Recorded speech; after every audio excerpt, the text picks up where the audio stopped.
के वजन से कुछ बातें मनन करने के लिए, सीखने के लिए परमेश्वर ने एक अवसर दिया है। आप लोगों का मैंने गलत साबित करने के लिए नहीं कोशिश कर रहा है, ये सच्चाई को। अभी मेरे साथ दोनों जितेंद्र भाई भी बहुत छोटा है, एनोश और भी छोटा है, इसलिए मैं आपसे कहता है, आप लोग बोला था मेरा वाणी सुनने के लिए हम आया है, परंतु ये मेरा वाणी नहीं है। कभी भी हम प्रार्थना करता है, बोलता है, प्रभु का वाणी मेरा द्वारा बोल रहा है, प्रभु मेरे को यूज कर रहे हैं, परंतु मेरा नहीं है। कल भी मैंने बहुत स्पष्टता के साथ बोला था, ये मेरा बात नहीं है, प्रभु हमसे बात करता है ना। इसलिए ध्यान रखना, कभी अपन प्रार्थना करता है, कभी कुछ बोलता है, ऐसा मत बोलना है भजन सुनाने वाले का वाणी नहीं है। ठीक है, प्रेम से बता रहे हैं, okay uncle, okay, no problem. But है आई ना। सही बात हो है, जाता बिल्कुल सही बात है। है ना। हो जाता है कभी हम कभी। हम एक परिवार की जैसी है, इसलिए मैं आप लोगों Yes, को yes, बोला है, नहीं तो मैं नहीं yes. बोलता था। ठीक है, कोई बात नहीं। Okay, no problem. परमेश्वर का महिमा हो। हम पिछले दिनों में न्याय का सिंहासन के सामने क्या क्या बात हो रहा है उसी के बारे में, और पिछले कई हफ्तों से हम हमारा न्याय सब करने के बाद मेरी वाणी आखिरी में नहीं है, हमको बट परमेश्वर की वाणी इनाम, है। क्या बोल रहे, क्या बोल रहा है,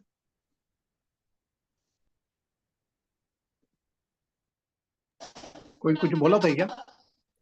नहीं सर, कोई नहीं बोला सर जी। अच्छा अच्छा, ठीक है ना। हम उसी में अलग अलग देखा है, 5 मुकुटे। उसके बाद विश्वासी योगी के साथ अब प्रभु ने हमारे पास दिया हुआ तालंत हम कैसे यूज करता है, उसी टाइम परमेश्वर से हमको प्रोत्साहन मिलता है। और हमने देखा था कि प्रभु का वचन सुना के लोगों को प्रभु में लेके आने वाला, और प्रभु में आया हुआ लोगों को प्रभु का वचन सिखाने वाला लोगों को आकाश मंडल की जैसी और तारों की जैसी चमकेंगे, है ना। ये सब हम देख रहा था। आज हम उसी के हिसाब से एक और बात को हम थोड़ा पढ़े। लूका सुसमाचार 19 अध्याय 12 से 19। लूका सुसमाचार 19 अध्याय 12 से 19। सो उसने कहा, एक धनी मनुष्य दूर देश को चला ताकि राजपथ पाकर फिर आए, और उसने अपने दासों में से 10 को बुलाकर उन्हें 10 मुद्राएं दी और उनसे कहा, मेरे लौटे आने तक लेन देन करना। परंतु उसके नगर के रहने वाले उससे बैर रखते थे और उसके पीछे दूतों के द्वारा कहला भेजा कि हम नहीं चाहते कि यह हम पर राज्य करे। जब वह राजपथ पाकर लौट आया तो ऐसा हुआ कि उसने अपने दासों को जिन्हें रोकड़ दी थी अपने पास बुलवाया ताकि मालूम करे कि उन्होंने लेन देन से क्या क्या कमाया। तब पहले ने आकर कहा, हे स्वामी, तेरे मुहर से 10 और मोहरें कमाई हैं। उसने उससे कहा, धन्य है उत्तम दास, तुझे धन्य है, तू बहुत सी थोड़े से में विश्वासी निकला, अब 10 नगरों पर अधिकार रख। दूसरे ने आकर कहा, हे स्वामी, तेरी मोहर से 5 और मोहरें कमाई हैं। उसने कहा कि तू भी 5 नगरों पर हाकिम हो। तीसरे ने कहा, हे स्वामी, देख, तेरी मोहर यह है जिस मैंने अंगूछे के बांध रखी, क्योंकि मैं तुझसे डरता था, इसलिए कि तू कठोर मनुष्य है। जो तूने अब नहीं रखा उसे बस उठा बस ले। बस 19 पद तक, जी। है ना। इधर 10 मुखरों का दृष्टांत हम देखता है। जब एक व्यक्ति ने अपना दास लोगों को कुछ काम देकर चले गया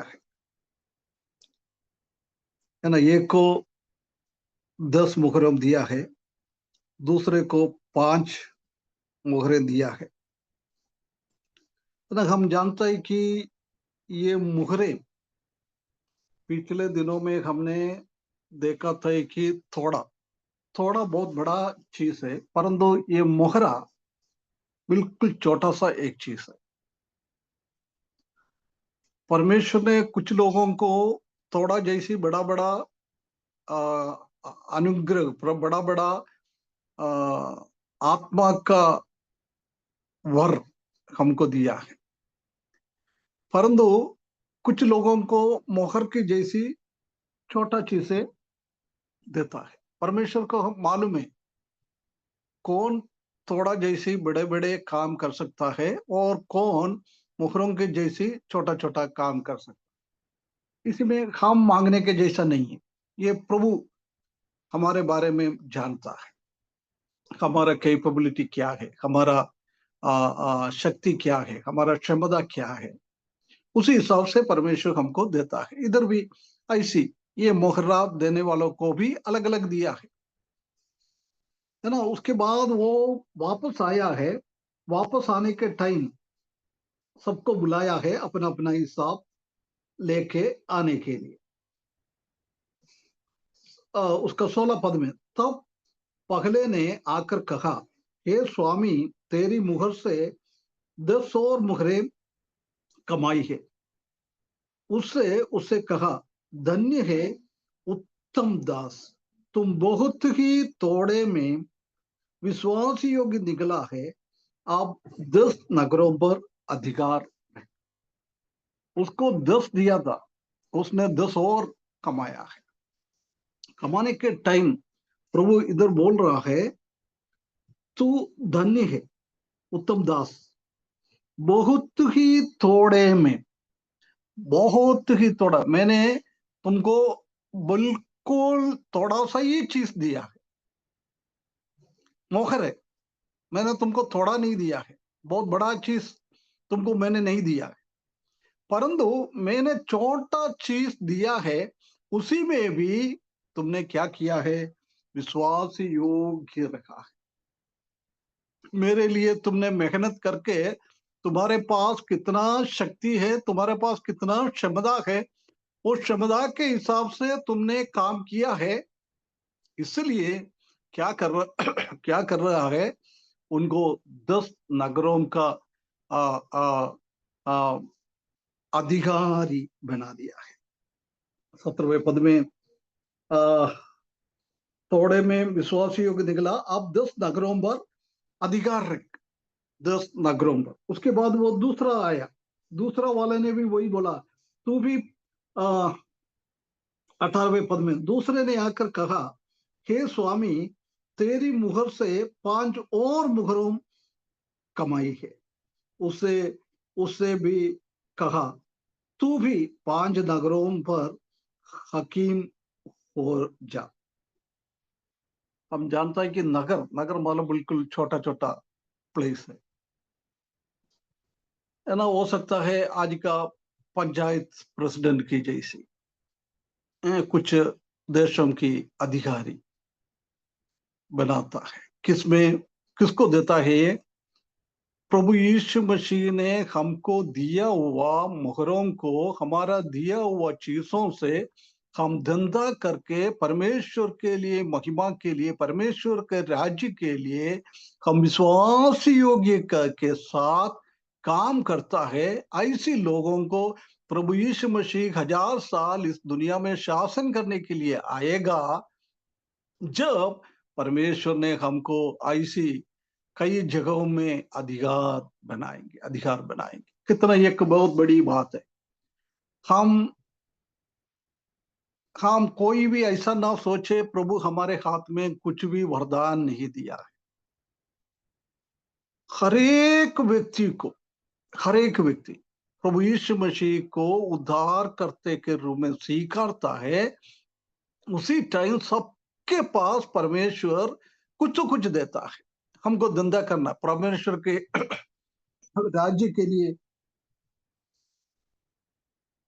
काम करना है, उसके लिए परमेश्वर हमको देता है, उसी से हमको अविश्वासी योगी के साथ नहीं। एक व्यक्ति ने, तीसरा आंख ने बोला है मैंने ये बंद करके एक रुमाल में बंद करके रखा है, आप ले। उसी से उसको कुछ भी फायदा प्रभु के लिए नहीं मिला है, प्रभु के राज्य के लिए उनसे कोई भी फायदा नहीं मिला है। बहुत कम विश्वासी लोग ऐसी है, ये तीसरा आदमी की जैसी है। उधर वो तोड़ा दिया था, उधर भी हम देख सकता है कि तीसरा आके एक तोड़ा दिया था। उसने बोला था प्रभु मैंने वो मिट्टी में जाके छिपा के रखा था, मैं आपको वो थोड़ा लेके दे रहा हूं। हम भी बहुत बार ऐसी होता है ना, उनको दुष्ट मनुष्य बोलता है। हम प्रभु के लिए कोई भी काम का हम नहीं है, ये बहुत शर्मिंदा की बात है। परमेश्वर ने हमको दिया, थोड़ा सा भी हो, बड़ा सा भी हो, कोई भी हो, कुछ भी हो, इसने सामने वो डबल करा है। वो 5 वाला भी 10 लेके आया, 2 वाला भी 4 लेके आया, इधर भी 10 वाला 10 और लेके आया, 5 वाला 5 और लेके आया, सबने डबल किया है। परमेश्वर ने कितना दिया है उसका डबल, मतलब मेहनत सबने एक जैसी कर रहा है। परमेश्वर ने बहुत बड़ा काम दिया है, उसने भी डबल किया है। छोटा काम किसको दिया है, उसने भी डबल किया है। हमारे जीवन में भी काम प्रभु के लिए जीता है, उसी टाइम हमारे कामों के द्वारा परमेश्वर ने हमारे लिए सौंपा हुआ चीजों के द्वारा हमको परमेश्वर के लिए डबल काम करके देना है। हम कितना लोग करता है, हम देख सकता है कि ऐसी हम चीजों से डबल करके देते हो तो हम भी प्रभु यीशु मसीह के साथ शासन करने के लिए प्रभु हमको लेके जाता है। बोला था तुम 10 नगर की ओर अधिकार बनो, तुमको मैं 5 नगर तुम्हारे हाथ में मैं दे रहा हूं, उसी में तुम अधिकार बनो।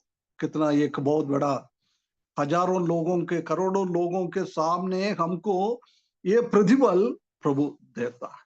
इसलिए वो प्रतिफल के लिए हमको काम करना है।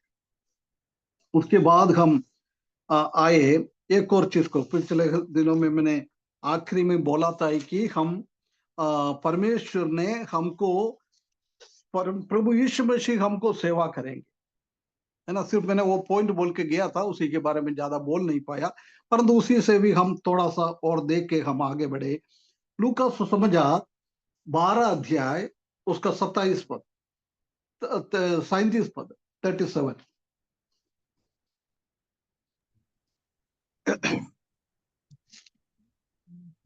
धन्य है वे दास जिन्हें स्वामी आकर जागते पाए। मैं तुमसे सच कहता हूँ कि वह कमर बांध कर उन्हें भोजन करने को बैठाएगा और पास आकर उनकी सेवा करेगा।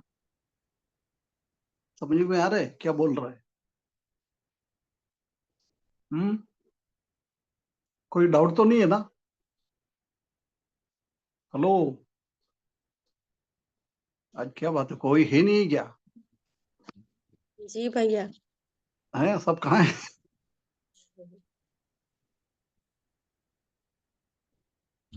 अरे यनोश कहाँ है, राजेंद्र भाई कहाँ है, दीवू भाई कहाँ है, अगेंद्र भाई कहाँ है? कोई भी भाई नहीं है यहाँ। मैं भी बंद करूं? अंकल जी इधर ही पे है सब। है ना, मेरा जवाब मेरा गला क्यों खराब कर रहा है? जवाब नहीं दे पा रहे कोई। अच्छा, इधर से अलग से मीटिंग चल रही है, अच्छा इसलिए ये लोग आज आज नहीं आ।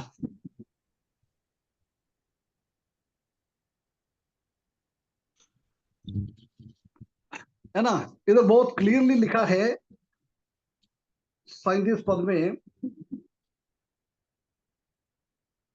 धन्य है वो दास जिन्हें स्वामी आकर जागते पाए। मैं तुमसे सच कहता हूं कि वो कमर बांधकर उन्हें भोजन करने को बैठाएंगे और पास आकर उसकी सेवा करेंगे। कौन कर रहा है? स्वामी सेवक का सेवा कर रहा है।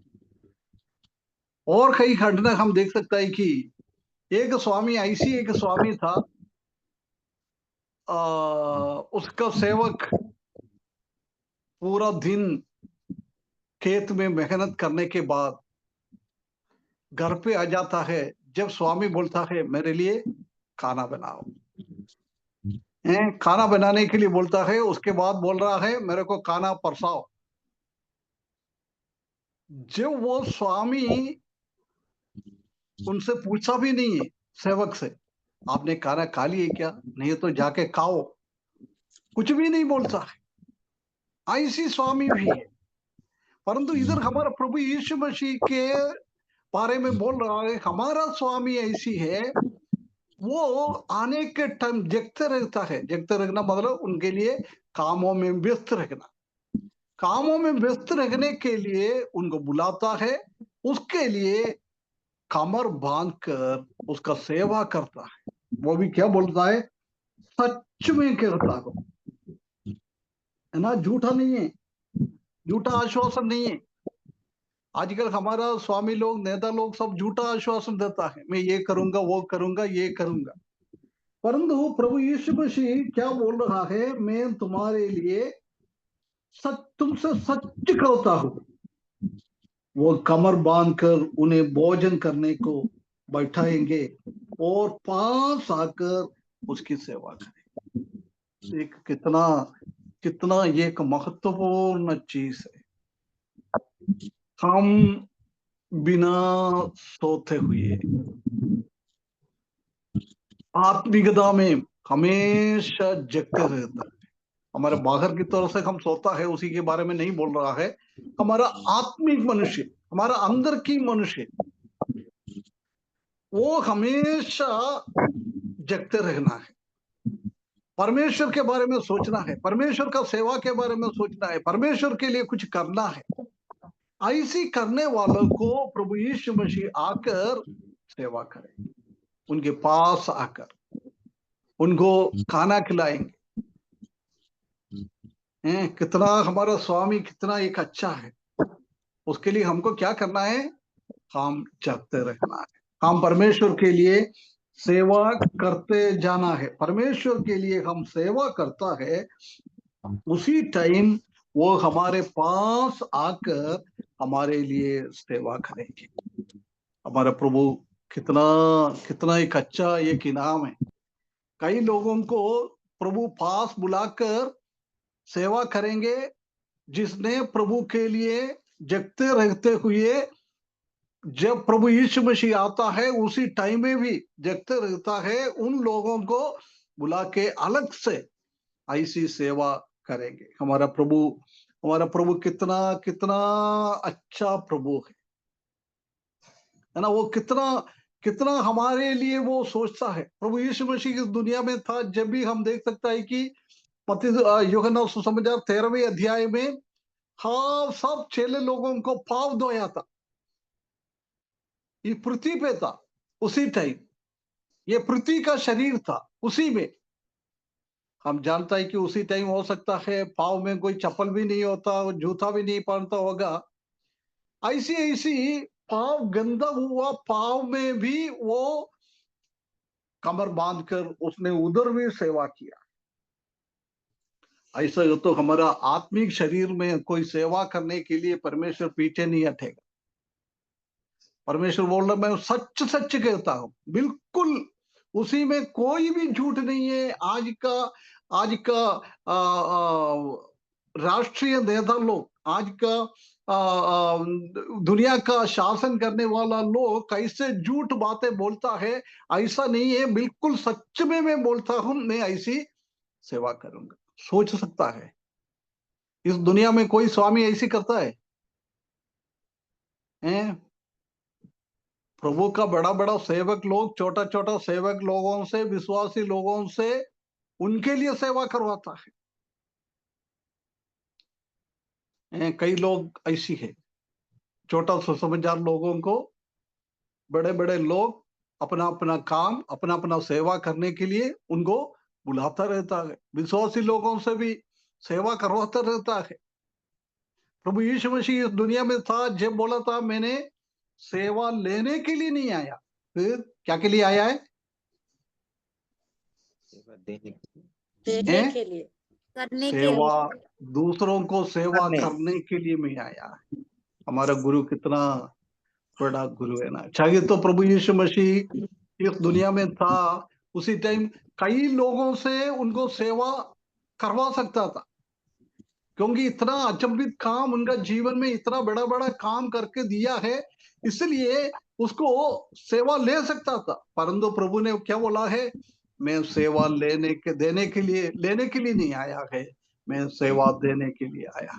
जब हम स्वर्ग में पहुंचता है, हम ईमानदारी के प्रभु का कामों में हम कोई बिना रुककर, हम बिना सोकर हम प्रभु के लिए काम करते जाता है। ऐसी लोगों को प्रभु यीशु कितना कितना बहुत बड़ी बात है। परमेश्वर को ऐसी सेवा रहे। आवाज आ रहा है ना? जी। हाँ, है ना, ऐसी सेवा करने वाला हमारा परमेश्वर कितना एक बहुत, इतना ऐसा एक इनाम कौन दिएगा? इस दुनिया में कोई भी नहीं दिएगा। सब लोग ऐसी सोचता है, बड़ा बड़ा नेता लोगों के पावों के नीचे साधारण रहे, परंतु प्रभु हम जानता है कि चेला लोगों को पाव धोने के लिए वो काम किया है।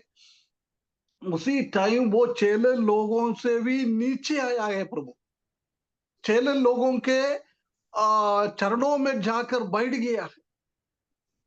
इतना इतना सेवा का ये कहाँ मिलेगा? कौन सी गुरु करेगा? कोई भी गुरु नहीं करेगा। आजकल हम जानता है कि मनुष्य लोग गुरु बन जाता है, उसी को भी उनके पास बुला के पाँव दबाता है, हाथ दबाता है, ऐसी ऐसी सेवा उनका लोगों से वो लेता है, मनुष्य गुरु बनने के बाद भी। परंतु हमारा परमेश्वर प्रभु यीशु मसीह परमेश्वर होते हुए भी इस दुनिया में आकर चेले लोगों को सेवा करा है, कई लोगों को सेवा किया है। वो प्रभु यीशु मसीह अभी स्वर्ग से आएंगे हमारे लिए, जब भी हम प्रभु के साथ रहेंगे उसी टाइम हमको भी वो सेवा करेंगे। ये प्रतिफल हमको पाना है। हमको क्या करना है? प्रभु यीशु मसीह का आगमन तक हमको जगते रखना है। जगते रखना मतलब काम करके रखना है। काम में हम पीछे नहीं हटना चाहिए, सेवा में आगे बढ़ते जाना। ऐसी बढ़ते जाता है, ऐसी लोगों को प्रभु सेवा में आगे बढ़ाता है। कितना ये अच्छा प्रतिफल परमेश्वर ने हमारे जीवन में देता है। अभी हम एक दूसरी और हम जाए, प्रकाशित वाक्य 2 अध्याय और 3 अध्याय में कई प्रतिफल के बारे में कलीसिया को, एक एक कलीसिया को उधर मैसेज देता है। वो कलीसिया को एक एक प्रतिफल देता है। उधर हम देख सकता है कि जब प्रभु यीशु मसीह ने कलीसिया को मैसेज दिया है, पहले हर एक कलीसिया को भलाई बताता है। आपका जीवन में यही है, यही है, वही है। आप लोगों को टाइम मिलेगा तो प्रकाशित वाक्य 2 अध्याय और 3 अध्याय थोड़ा ध्यान से पढ़ेगा तो हम देख सकता है कि हर एक कलीसिया में भलाई है। वो भलाई के बाद वो कलीसिया में क्या गलतियां है, वो गलतियों के बारे में बताता है। उसके बाद प्रभु ये कहता है तुमको ये गलतियों से बाहर आना है, ये गलतियों में आगे नहीं बढ़ना है, मन फिराकर आना है। उसके बाद बोलता है यदि मेरा बात ना सुनेगा तो परमेश्वर का बहुत बड़ा दंड इस पृथ्वी पे हमारे ऊपर आएगा। समझ रहे ना मैसेज? वो मैसेज में यही है, प्रभु यीशु मसीह कलीसिया का भलाई को पहले बोलेगा, उसके बाद वो भलाई के बाद उनका गलतियां दिखाता है, उसके बाद वो गलतियों से बाहर आने के लिए बात बताता है, उसके बाद ऐसी चेतावनी देता है, यदि मैं बार बार तुमको बोल रहा है मन फिरा के आ जाओ, मन फिरा के आ जाओ, तुमने मन फिरा के नहीं आ रहा है, उसके बाद भी वो गलती में आगे बढ़ रहा है, हमारे ऊपर परमेश्वर का बहुत बड़ा दंड, परमेश्वर का बहुत बड़ा प्रकोप इस दुनिया में ही आएगा। स्वर्ग में जाने की बात नहीं कर रहा है, इस दुनिया में आएगा, है ना। उसके बाद बोल रहा है ये गलतियों से कौन विजय प्राप्त होता है, मन फिराकर भाग आ जाता है, उन लोगों को परमेश्वर प्रतिफल दिएगा। समझ में आया मैसेज का क्या क्या है, प्रभु बता रहा है, क्लियर हुआ ही क्या? यस अंकल जी। है ना, ठीक है ना। उसके बाद अभी हम एक एक कलीसिया में आएंगे। पगला कौन सी कलीसिया है? कलीसिया कितना है, कितना कलीसिया है? 7 कलीसिया। सबसे पहला वाला कलीसिया इफिसुस की कलीसिया। एफेसुस की कलीसिया, देखो ना, ये उसका एफेसुस का कलीसिया 1 से लेकर आगे पढ़ेगा तो हम जानता है कि उसका 14 पद, 4, 2 का 4 पढ़ना।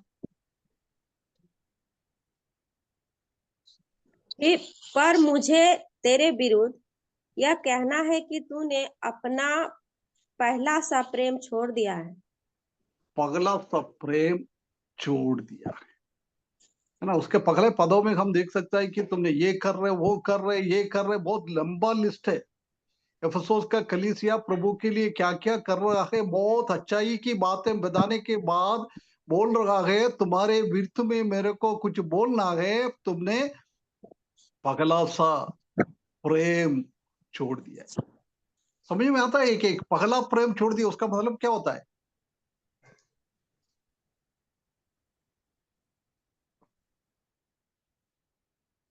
हेलो, पहला सा प्रेम छोड़ देना का मतलब होता है कि जो पहले प्रेम करते थे वैसा आप अभी नहीं कर रहे हो, है ना। जब हमने उद्धार पाया है उसी टाइम हम प्रभु से इतना प्रेम करता था, बोलता था प्रभु मेरा जान भी आपके लिए हाजिर है। हाजिर है, मेरा जान जाएगा तो भी मैं आपका प्रेम से, आपसे मैं दूर नहीं होऊंगा। परंतु कई साल होने के बाद हमारे पास उतना उत्साह है नहीं। मसीह के जीवन में हमने पहले क्या करता था ऐसा हम नहीं कर रहा है, प्रभु से हमको प्रेम इतना है नहीं है। हम कल भी सुन रहा था, दुनियादारी का प्रेम में हम चले जाते, प्रभु का देने का प्रेम हम दूसरों को देता है ना। पगला प्रेम छोड़ दिया, उसका मतलब यही है, जब हमने प्रभु में आया है उसी टाइम हमारा पूरा 100% प्रेम प्रभु के लिए ही था। परंतु टाइम बिताने के बाद वो प्रेम कम होते गया है। हम प्रभु का देने का प्रेम दूसरों को दिया है। मैं उसके लिए एक दृष्टांत आपको बोलता हूं। हमारा शादी होता है ना, शादी होने के टाइम हस्बैंड अपना पति अपना पत्नी से इतना प्रेम करता है, इतना प्रेम करता है, कहीं बाहर जाएगा तो उसको दुकान से कुछ खाने के लिए लेके आता है, अच्छा अच्छा नया कपड़ा लेके आता है। बहुत 1 साल जब तक बच्चा नहीं होता है तब तक इतना प्रेम बीवी से करेगा, इतना प्रेम बीवी से करेगा। उसके बाद समझ लो साल भर के बाद बच्चा हो गया, बच्चा थोड़ा बड़ा हो गया, उसके बाद क्या करता है, वो कहीं बाहर जाता है, कुछ सामान लेके आता है, सबसे पहले बीवी को नहीं दिएगा, बच्चों को दिएगा। उसके बाद 1-2 और बच्चा हो गया, सबसे छोटा वाला बच्चों का हाथ में दिएगा, है ना। पहले जब शादी किया है उसी टाइम के जैसा प्रेम है नहीं। प्रभु यीशु मसीह भी वही बोल रहा है, जब तुमने मेरे साथ संगति रखना चालू किया है, उसी टाइम तुम्हारा प्रेम इतना था, हमेशा मेरे बारे में सोचते रहेगा। पति पत्नी के बारे में, नया पत्नी है उसी के बारे में कैसी सोचता है, ऐसी हम भी प्रभु के बारे में इतना सोचता। परंतु साल बीतने के बाद हमारा प्रेम में कमी हो जाता है ना। प्रभु बोल रहा है उसी में से आपको बाहर आना है। उसके बाद उसका 7वें पद में उसका प्रतिबल बता रहा है। 7वें पद, जिसके कान हो वो सुन ले कि आत्मा कलीसिया से क्या कहती है। जो जय पाए मैं उसे उस जीवन के पेड़ में से जो परमेश्वर के स्वर्गलोक में है फल खाने को दूंगा। है ना। कौन सी फल है? स्वर्गलोक में जीवन के फल। ये जीवन की फल के बारे में सबसे पहले कहाँ लिखा है? ये उत्पत्ति में, उत्पत्ति में लिखा है ना। जी। परमेश्वर ने जीवन का फल वृक्ष वो लोगों को खाने के लिए अनुमति दिया था कि नहीं दिया था? नहीं दिया था। नहीं दिया था। नहीं। और कौन सी वृक्ष का फल खाने के लिए मना किया है? भला और बुरा के ज्ञान का। मतलब भला बुरा का ज्ञान का पेड़ का भी फल नहीं खाना है, जीवन का वृक्ष का भी फल नहीं खाना है, दोनों में मना किया था।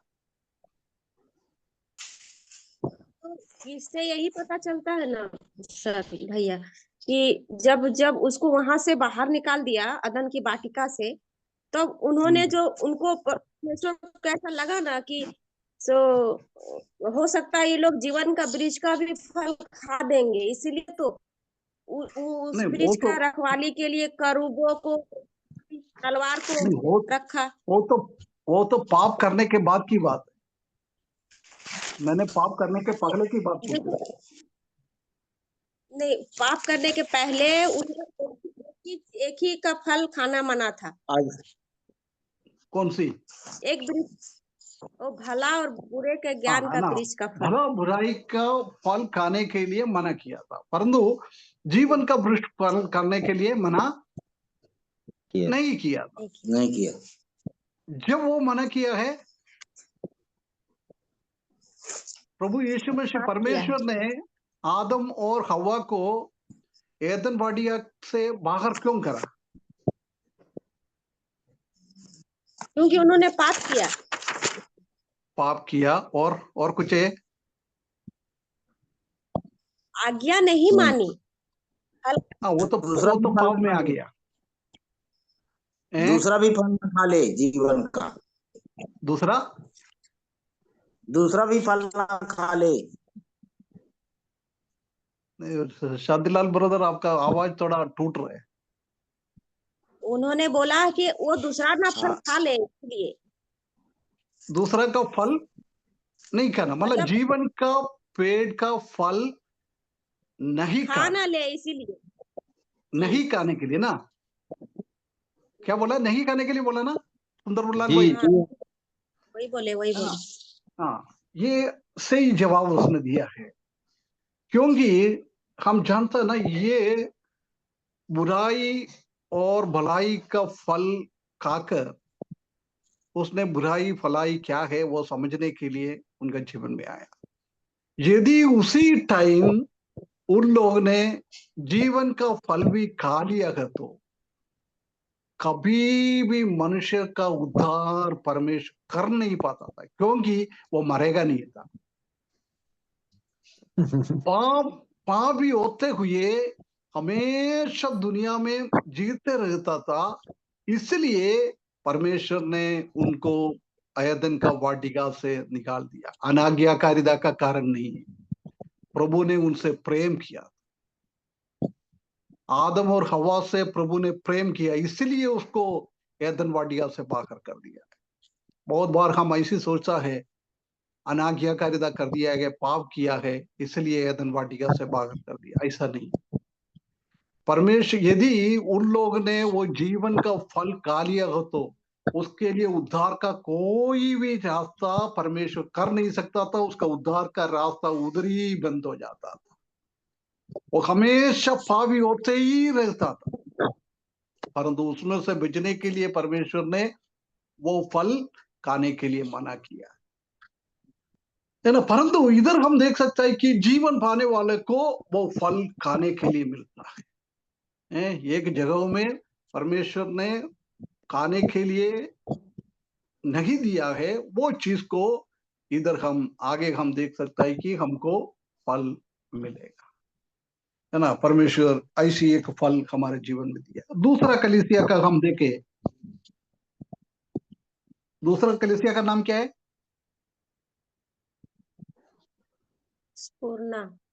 स्मुरना कलीसिया, है ना। स्मुरना कलीसिया में सिर्फ कोई दोष है नहीं, उनका जीवन में इतना भलाई भलाई बोल रहा है।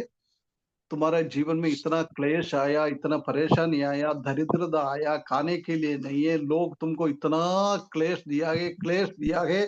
तुम्हारा खाना पीना चीजों को भी उस लोग ने निकाल दिया है, उनका जमीन निकाल दिया है, उसके के लिए खाने के लिए नहीं है, कुछ भी नहीं है। ऐसी एक कलीसिया था स्मुरना का कलीसिया। स्मुरना का कलीसिया को जय प्राप्त करने वाले के लिए लिखा है, जीवन का मुकुट दूंगा। हाँ, जीवन का मुकुट दे दूंगा। ये तो पहले अपन पढ़ा है, इसलिए मैं इसी में आगे नहीं पढ़ रहा है ना।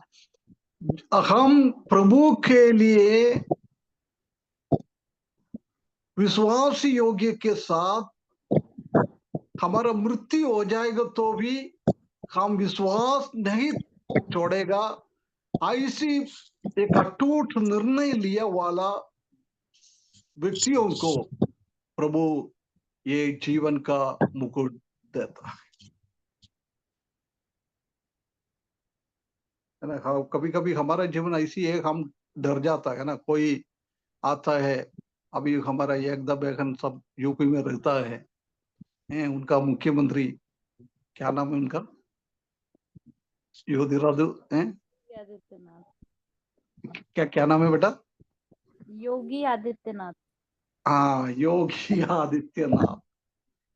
इतना परेशान कर रहे हैं ना, इतना परेशान कर रहा है। छत्तीसगढ़ में भी ऐसी हालत बहुत खराब है। उसी टाइम हम क्या करता है, हम डरते हुए, उसने बोला बंद करने के लिए बोला तो हम बंद करता है, हम सुसमाचार नहीं सुनाता है, ऐसी होता है। परंतु प्रभु बोल रहा है, भैया योगी तुम्हारे ऊपर तलवार लेके आ रहे होगा, तुम ये नहीं करना है। उसी के बावजूद भी हम परमेश्वर का सेवा करता है, ऐसा लोगों को क्या मिलता है? जीवन का मुकुट मिल जाता है। मैंने एक बार एक कहानी बोला था ना, एक बच्ची का, एक कलीसिया के बाहर कुछ लोग आके बाइबल खोल करेगा, बोला तो इसमें थूके जाओ। बड़ा बड़ा प्राचीन लोग, प्रचारक लोग सब अपना जीवन को डरते हुए उसी में थूक कर चले गया है। परंतु एक छोटी सी बच्ची, उसने आके क्या किया है, अपना रूमाल लेकर वो दूसरों ने थूका है, वो सब अपना रूमाल से साफ किया है, उनको बंदूक मारकर मार दिया है। ऐसी व्यक्ति को क्या मिलता है? जीवन का मुकुट मिलता है। हमारा जीवन को हम ध्यान नहीं देता है, मेरा जीवन जाएगा तो भी कोई प्रॉब्लम नहीं है। स्मरणा का कलीसिया के लिए खाने के लिए नहीं है, पीने के लिए नहीं है, कुछ भी नहीं है, कुछ भी नहीं है। ऐसी एक दरिद्रता के अवस्था में आया है, इतना बोझ उनके ऊपर आ गया, इसका बोझ आ गया है। ऐसी उसी से कंपेयर करेगा तो हमारे जीवन में ऐसी कोई समस्या अभी है नहीं है, यूपी में भी नहीं है, छत्तीसगढ़ में भी नहीं है, कोई दूसरा राज्य में भी जाएगा तो वो उधर भी इतना प्रॉब्लम है नहीं है। बहुत सारा लोग चुप चुप के अपना अपना कमरे में बैठकर प्रार्थना कर सकता है, आराधना भी कई लोग करता है। सऊदी में हम जानता है कि फ्रीडम नहीं है, परंतु उसके बावजूद भी लोग अलग अलग जगहों में जाकर परमेश्वर को आराधना करता है, परमेश्वर का सुसमाचार भी सुनाता है। है। ऐसा एक स्थिति स्मिर्ना का कलीसिया में आया। ऐसी एक स्थिति आजकल दुनिया में कोई भी जगह में ऐसी तकलीफ, ऐसी क्लेश है नहीं। उन लोगों को बोल रहा है मैं जीवन का मुकुट दे दूंगा, है ना। परमेश्वर का जीवन का मुकुट पाने के हिसाब से हमारा जीवन को बिताना है। उसके बाद तीसरा कलीसिया कौन सी है? परगमन की कलीसिया। परगमन की कलीसिया। उनको क्या क्या दिया है? उनको हम जानता है कि बहुत सारा गलत शिक्षाएं उनके जीवन में आया। प्रभु से दूर हो गया है, प्रभु का प्रेम से दूर हो गया है, दुनियादारी में चले गया है। ऐसी लोगों को, बेचने वालों को परमेश्वर क्या क्या देता है?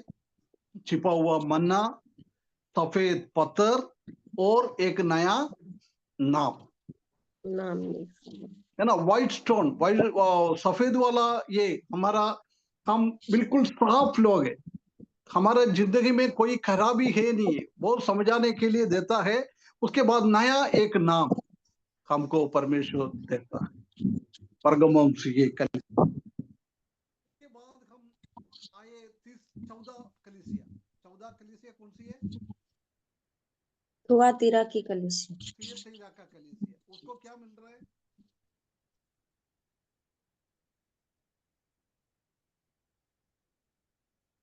ये बहुत क्लेश में डालता है ये कलीसिया को।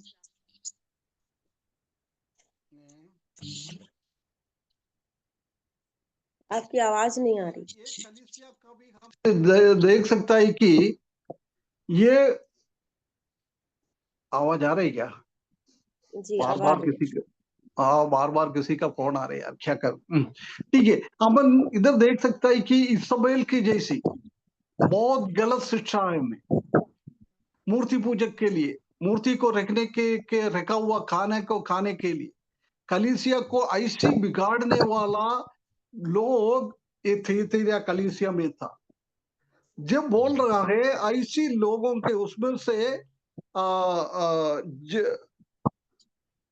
आगे बढ़ता है, ऐसा लोगों को क्या क्या देता है उधर हम देख सकता है कि मैंने तुमको बहुत बड़ा देशों की अधिकार दे दूं। अभी भी हमने वही देखा था ना, वो मीनार, उसी को लेकर मोगरे लेकर शासन कर रहा है। उन लोगों को शासन के लिए छोटा छोटा जगह दिएगा, छोटा छोटा सिटी के ऊपर अधिकार दे देंगे। इधर हम देख सकते हैं कि वो बोल रहा है मैंने देशों के ऊपर तुमको अधिकार दे दूंगा। कितना एक बहुत बड़ी एक अधिकार परमेश्वर ने दिया। वो पद को थोड़ा अपन पढ़े, दूसरा प्रकाशित वाक्य, दूसरा अध्याय, उसका 27 पद। और वह लोहे का राजदंड लिए हुए उन पर राज करेगा, जिस प्रकार कुम्हार के 26 से पढ़ना बेटा। जो जय पाए और मेरे कामों के अनुसार अंत तक करता रहे, मैं उसे जाति जाति के लोगों पर अधिकार दूंगा। है ना, जाति के लोगों पर अधिकार देंगे। अभी हमने देखा था कि एक पंचायत प्रेसिडेंट के जैसी, नहीं तो एक संसद की जैसी, एक विधायक के जैसी उन लोगों को देता था। इधर बोल रहा है जातियों के ऊपर मैं शासन करने के लिए अधिकार दे दूं। ये हमारे इंडिया के हिसाब से कौन सी पोस्ट को दिखाता है मालूम है?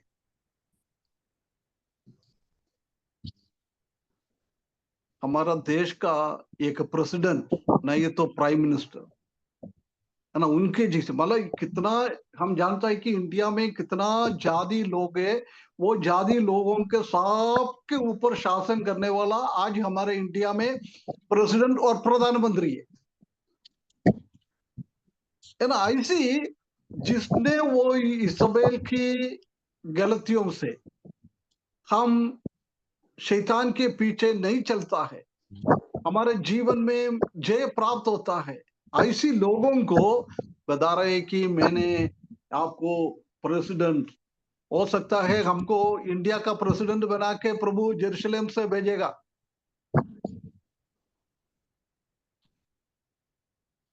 कुछ डाउट है क्या? कुछ शंका ये तो नहीं है? ये कलीसियाएं तो हमेशा मतलब बुरा कर रही है ना भैया, तो नहीं इसको तो उसने बोला बोला है ना, कि इसे बड़े बड़े क्लेश में डाल।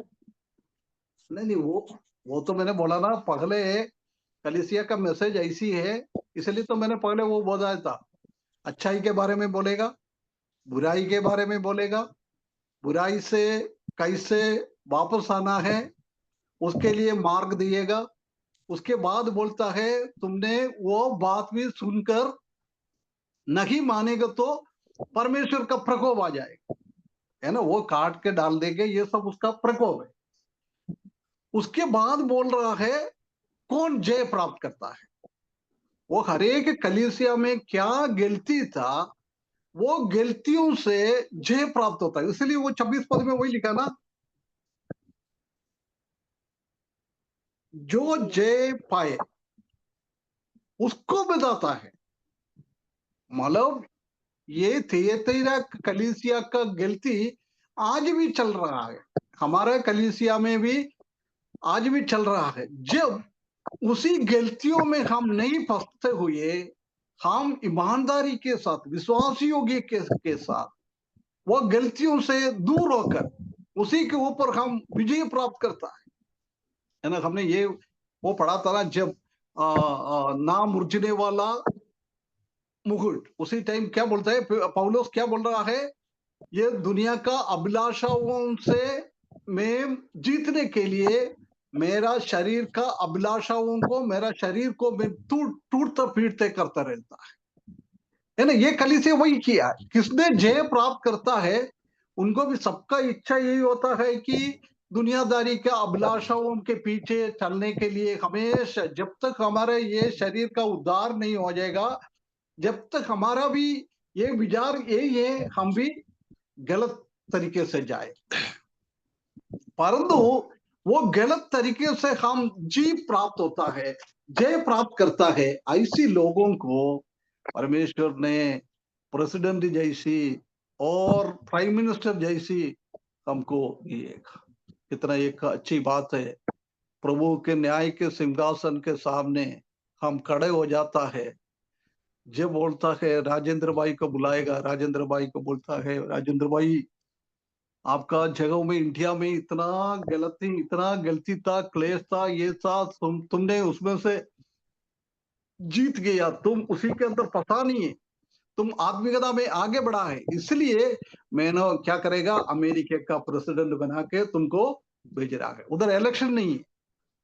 जब प्रभु यीशु मसीह इस दुनिया में शासन करने के टाइम आज के जैसे इलेक्शन नहीं है।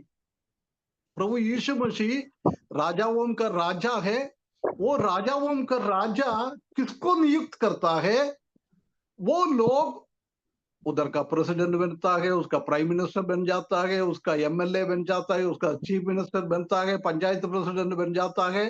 सब इस दुनिया में हमने क्या किया है प्रभु के लिए, उसी हिसाब से हमारा वो हो जाएगा। उसके बाद थोड़ा और आगे पढ़े बेटा।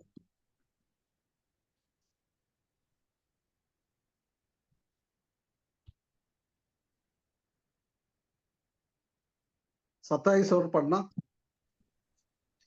और वह लोहे का राजदंड लिए हुए उन पर राज करेगा, जिस प्रकार कुम्हार की मिट्टी के बर्तन चकनाचूर हो जाते हैं, जैसे कि मैंने भी ऐसा ही अधिकार अपने पिता से पाया है ना। प्रभु यीशु मसीह ने अपने पिता से अधिकार दिया है। प्रभु यीशु मसीह को परमेश्वर ने अधिकार दिया है, तुम राजाओं का राजा बनकर पृथ्वी पे 1000 साल शासन करने के लिए। जैसे परमेश्वर ने प्रभु यीशु मसीह को अधिकार दिया है, ऐसा प्रभु यीशु मसीह भी विजय प्राप्त करने वाला लोगों को अधिकार देता है। उसके बाद 28 पद में, और मैं उसे भोर का तारा दूंगा। भोर का तारा दूंगा, है ना। ये परमेश्वर का वचन सीखने वाला लोग है ना, वो बताता है, स्कॉलर लोग बताता है, प्रभु यीशु मसीह ने, परमेश्वर ने आदम और हव्वा को बनाने के टाइम उसका एक मृत्यु की अवस्था में नहीं बनाया। हमेशा अमर रहने के लिए। उसका जीवन में मृत्यु आता ही नहीं था। ऐसी अमर होते हुए उन लोगों को इसलिए बोलता है फलो पुष्टो पुओ, बहुत बढ़ जाओ, पूरा दुनिया में शासन करो। हम जानता है कि पृथ्वी छोटा है, 1000 साल के बाद भी हम देख सकते हैं कि उसी टाइम में भी मृत्यु बहुत कम है। उधर का एक छोटा बच्चा 100 साल की होता है। आजकल हम बच्चे मतलब 5 साल का तक बच्चा समझता ना, आज का 5 साल का बच्चे का जमा कैसी है, उसी टाइम का 100 साल का एक व्यक्ति। आजकल 100 साल का व्यक्ति मतलब बिल्कुल बुढ़ा हो गया है, कुछ काम का नहीं है, परंतु उसी टाइम 100 साल का बेटा मतलब एक बेटा ही है, बच्चा ही है। ऐसी है तो बुढ़ा कितना साल तक होगा, 1000 साल तक। हाँ, वो 2000 साल शासन करने के टाइम ऐसा समझ लो मृत्यु में कोई मृत्यु नहीं है। हो सकता है थोड़ा बहुत तो कुछ चलता रहता है, परंतु बाकी लोग जिंदा रहेगा। ये पृथ्वी में बढ़ते जाएगा बढ़ते जाएगा। उसमें से कई लोग प्रभु यीशु मसीह को अंगीकार किएगा। ग्रेट ट्रिबुलेशन पीरियड में भी, महाक्लेश के टाइम में भी प्रभु यीशु मसीह को कई लोग विश्वास करेंगे और उसी लोगों को 1000 साल के लिए लेके जाएंगे। 1000 साल में भी वो बढ़ते जाएगा बढ़ते जाएगा बढ़ते जाएगा, इतना पॉपुलेशन बढ़ जाएगा, इतना जनसंख्या बढ़ जाएगा। उसके बाद उन लोगों को नया पृथ्वी पे लेके जाएगा। नया पृथ्वी पे भी किसी का भी मृत्यु नहीं होता है। हमारा तो रूपांतर होता है, हम आत्मिक जीवन में स्वर्गीय शरीर में कलीसिया का लोग बदल जाएगा, बाकी दुनिया के लोग ऐसी रहेगा। अभी रह रहा है ऐसी, उसी टाइम में भी रहेगा, उनको भी ऐसी बढ़ते जाएगा बढ़ते जाएगा बढ़ते जाएगा। जब पूरा पृथ्वी पे लोग बढ़ने के बाद परमेश्वर ने ये सूरज चंद्रमा ये सबको पालतू बना के नहीं रखा, कुछ पर्पस के लिए बनाया था। आदम और हवा के द्वारा लोग ऐसे बढ़ते जाएगा तो पृथ्वी से और भी लेके जाना। ऐसी पृथ्वी पे पूरा लोग बढ़ने के बाद परमेश्वर ने ऐसी दूसरा जगहों में लोगों को लेके जाएगा। लेके जाने के टाइम उधर का शासन करने का अधिकार विश्वासी लोगों को, जीतने वाला लोगों को, सारे विश्वासी लोगों को नहीं है, जीतने वाला लोगों को ऐसी अधिकार देता है। कितना बड़ी बात है ना। दुनिया का एक एक राज्य का अधिकार, एक एक स्टेट का अधिकार हमको दिएगा। उसके बाद पृथ्वी से भी ऊपर और तारों में और कई जगहों में लोगों को लेके जाता है, उधर का भी हमको अधिकार बनाएंगे। कितना कितना एक बहुत बड़ी एक आशीष की बात, कभी हम सोच नहीं सकता है। परमेश्वर कितना कितना बातें हमको देता है। अभी मेरा टाइम खत्म हो गया है, मैं इधर समाप्त करना चाहता हूँ। आज हमने देखा है वो मुगर से धंधा करने वाला लोगों को एक एक देश का एक एक नगर उनको अधिकार दिएगा।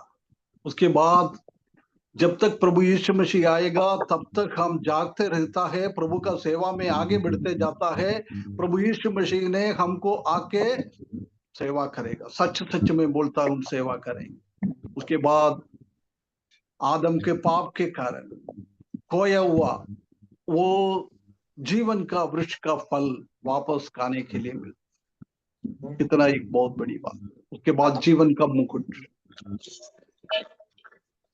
उसके बाद अभी हमने देखा है प्रेसिडेंट की जैसी, प्राइम मिनिस्टर की जैसी हमको बना के रखेंगे और अन्य जगहों में लोगों को लेके जाता है, उसी के ऊपर भी अधिकार। उसके लिए हमारा जीवन इस दुनिया में कैसा है उसी हिसाब से पहले हमारे कामों को फरकता है प्रभु। हमने क्या क्या काम किया है, कैसा काम किया है ना। आग के अंदर के लेके जाने के उसी टाइम में पड़ा था, कुछ सोना चांदी बहुमूल्य पत्थर जैसी बाहर निकलता है आग में, कुछ चीज आग के अंदर भस्म हो जाता है। जिसने वो टेस्टिंग में पास हो जाता है, हमने प्रभु की इच्छा के हिसाब से जैवंत जीवन प्राप्त किया है। हमारा जीवन करने इस दुनिया में हमारा जीवन हमने कैसे बिता दिया है, उसी लेवल पे उसी टाइम में भी अलग अलग स्थिति में हमको भी पोजीशन मिलती। कोई रिकमेंडेशन नहीं है, कुछ भी नहीं है। उधर जाके हम कुछ नहीं कर सकता है। उधर हमको कुछ पोजीशन मिलना है, कुछ रिवार्ड मिलना है, आज उसके लिए हमको करना है। इसलिए पौलुस बता रहा है, ऊपर के लिए तुम्हारा ट्रेजर, तुम्हारा हर एक चीज ऊपर के लिए। पृथ्वी में हमको कोई जोड़ने का नहीं है। हमारा हर एक चीज स्वर्ग के लिए। जिसने वो स्वर्ग के लिए, परमेश्वर का राज्य का विस्तार के लिए अपना जीवन दिया है, अपना टाइम दिया है, अपना काम दिया है, उन लोगों को परमेश्वर ऐसी आशीष देंगे, ऐसी आशीष देगा, ऐसी इनाम दिएगा। बाकी लोगों को इनाम तो मिलेगा नहीं, है ना। जब कुछ लोगों को परमेश्वर ने प्रेसिडेंट जैसे बना दिया है, अंजू सिस्टर को उधर मिल गया है प्रेसिडेंट की जैसी एक अनुभव, परंतु एक तक सिस्टर को मिली है एक एमएलए की जैसी, एक सांसद के जैसी। अंजू सिस्टर क्या है, इतना खुशी से रहेंगे, परंतु एकदा थोड़ा सिर नीचे जाता है ना, एक शर्मिंदा का। कभी अंजू सिस्टर को उसी टाइम मिलेगा तो उनके सामने कोई शर्मिंदा हो जाएगा। वो भी सोचा होगा, यार हमने बाइबल स्टडी में अंजू सिस्टर ने भी पढ़ी है, एकदा सिस्टर ने भी पढ़ी है, इनको इतना आगे कैसे हो गया है, मेरा स्थिति क्या है ना। उसी टाइम ऐसे भी मनोभावना हो जाता है। कुछ लोग अच्छा प्राप्त करता है, मैंने एग्जाम्पल के लिए बोला है, मैंने एकदा सिस्टर को नीचे नहीं दिखाया है ना। ऐसी एक स्थिति हमारे जीवन में भी आएगा उधर जाने के टाइम। इसलिए हम उधर हमारा स्थिति कैसे होना है, आज हमको निर्णय करना है, आज उसके लिए हमको प्रयत्न करना है। जैसे हम प्रभु के लिए ऐसी सेवा में आगे बढ़ता है, उसी टाइम हमको भी ऐसी प्रतिफल मिल जाता है। परमेश्वर हमको सहायता करे। प्रभु का न्याय के सिंहासन के सामने हम खड़े होने के टाइम हम कभी भी लज्जित ना हो जाए। कभी उधर से लज्जित, उधर से क्या स्थिति है हमारा, वो स्थिति 1000 साल में भी और अनंतता में भी, वो स्थिति में कोई भी फर्क नहीं पड़ेगा। उसके बाद हमको कुछ भी नहीं कर सकता है।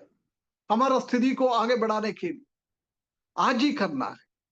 इसलिए परमेश्वर हमको सहायता करे, उसी हिसाब से हमारा जीवन आगे बढ़ाने के लिए इस वचन के द्वारा परमेश्वर हमको सहायता करे। उसके बड़ी नाम की महिमा हो।